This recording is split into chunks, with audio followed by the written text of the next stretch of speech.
Halo guys, ketemu lagi di channel Jagat Video. Pada kesempatan ini kita akan mengulas tentang informasi yang sangat menarik yaitu 3 pemain sepak bola Aceh bermain di tim luar negeri. Wow, pasti Anda penasaran kan guys? Kalau gitu nonton videonya sampai habis ya. Inilah 3 pemain Aceh yang bermain di luar negeri.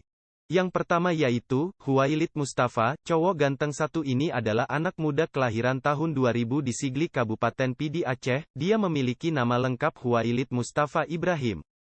Putra kelahiran Aceh yang berkarir di salah satu tim sepak bola di Qatar. Pemain berusia 19 tahun ini tengah berkiprah untuk klub Al-Duhail di Liga Qatar. Bahkan pada 2019, Huwailid sukses mendulang 3 trofi juara. Berikutnya ada Ali Syahrian Tampo. Ali Syahrian Tampo, dia merupakan putra Aceh yang bermain di luar negeri. Meski minim pemberitaan kiprahnya, Ali diketahui bermain untuk Al-Gharafa di Liga Qatar U19. Bahkan dirinya sempat mencetak gol pada April tahun 2019. Selain itu pada 2011, nama Ali masuk dalam daftar pemain binaan yang dipilih oleh Indra Syafri ketika masih menangani timnas Indonesia U16. Dan yang ketiga ada Andri Syahputra. Andri Syahputra yang saat ini bermain untuk Al-Gharafa U23 di Liga Qatar. Pemain kelahiran Aceh ini bahkan sudah bermain di timnas Qatar.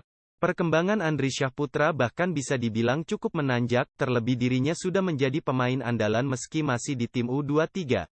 Andri diketahui bermain sebagai gelandang serang dan bisa bertindak sebagai pemain tengah hingga winger kanan. Itulah 3 pemain Aceh yang bermain di luar negeri. Terima kasih telah menonton, jangan lupa like, komen dan subscribe-nya. Sampai ketemu lagi di video kami berikutnya.